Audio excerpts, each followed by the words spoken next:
Morning. And as I reflected on what I wanted to share today, I started to feel old.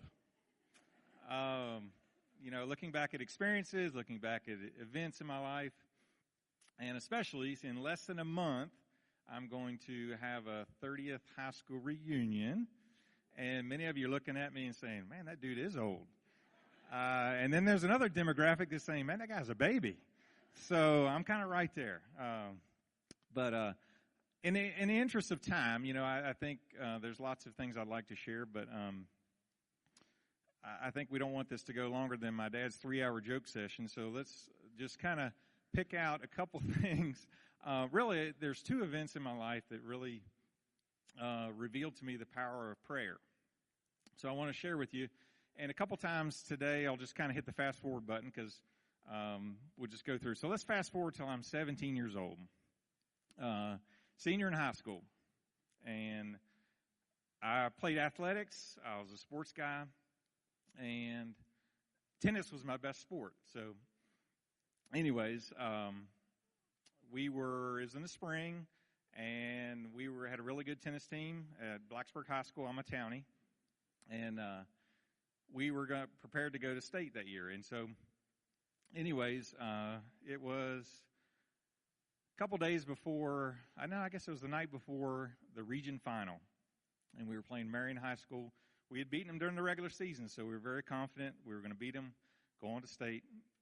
And I noticed that my left arm was blue, kind of Smurf blue. It was really tight. I wasn't flexing. I like to think I've got tight muscles, but I'm not flexing. So I'm like, this is weird. So my mother was a teacher, so I interrupted her faculty meeting and went and I said, Mom, something's wrong. So I don't know why. This is weird, but it was just something was weird. So ended up go through doctors, all that, and got admitted to community hospital in Roanoke. Diagnosed me with a blood clot. So, I tell my mom, as we're going to the doctors, I'm like, I don't care if my arm falls off. We're going to go play tennis. And, when they diagnosed me as a blood clot, I said, well, maybe sports aren't that important. When they talk about going to your heart, your lungs, kind of life-threatening event, maybe that's not. So, anyways, to the power of prayer, at the time, the social media at that time was church bulletins and word of mouth. So, and it's very apropos that the survey came out because that was really how communication came about. So, a lot of people praying for me, and so spent 2 weeks in community hospital, and just really, at the time I was only 17. I'm invincible. I really don't realize it. I only gave my life to Christ when I was 15, so I was still a young Christian, and I didn't really understand it. But what I ended up doing, just over that time, reflecting back, just really how, people were spending their time praying for me. And eventually the blood clot did scar over, and, I was able to resume an active life again. So we'll hit the fast forward button again. We'll go through me going to college, not knowing what I want to do with my life, changing majors, all that stuff, landing in education and deciding to be a teacher. And so ended up fast forward, getting a job, fast forward, meeting the love of my life, getting married. And we're about a year into our marriage, and I am brushing my teeth one night. And I just feel this pop in my ear. I'm like, well, this is strange. So didn't think anything about it, went on to bed. The next morning I get up, normal routine. I pick up the telephone to make a call. Whoa, I don't hear a dial tone.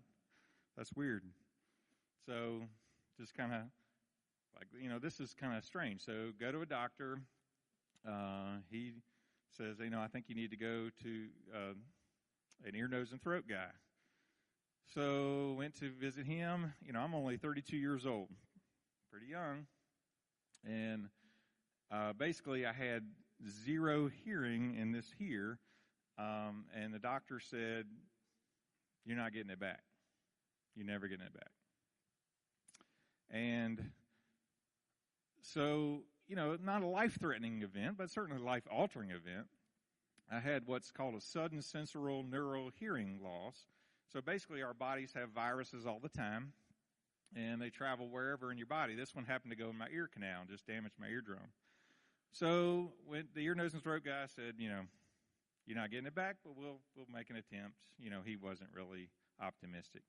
So put me on some prednisone medication, and again, people, what's amazing is, what I thought was kind of something rare that happened, the more I talk to people, "Oh yeah, I had a family member that experienced that. Oh, that happened to me," and that kind of thing. And so then, again, I felt people's prayers, and Leanne and I went to Richmond.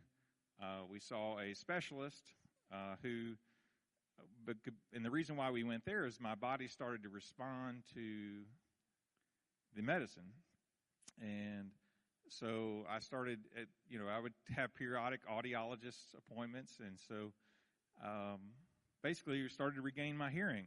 And so he was doing some experimental things at that time with cortisone. And so we started doing that. And so, again, I think as we went to appointments, it was neat because we were able to, not only the doctor in Blacksburg, but especially the doctor in Richmond. He was just like kind of all pumped up about himself and thinking his research was all great and everything. And then we just said, we've had a lot of people praying for us. And it just kind of shocked him. He just didn't really know how to react. And so anyways, I was able to gain about 76% of my hearing. So, this year is 100%, so I can fake it pretty good. And, now that I have most of my hearing back, I can do well with that. So, anyways, as I thought about today, it just challenges me, and I hope it challenges you that just really your prayers do matter. And so when you have the opportunity to pray for someone, I just challenge you. So, thank you.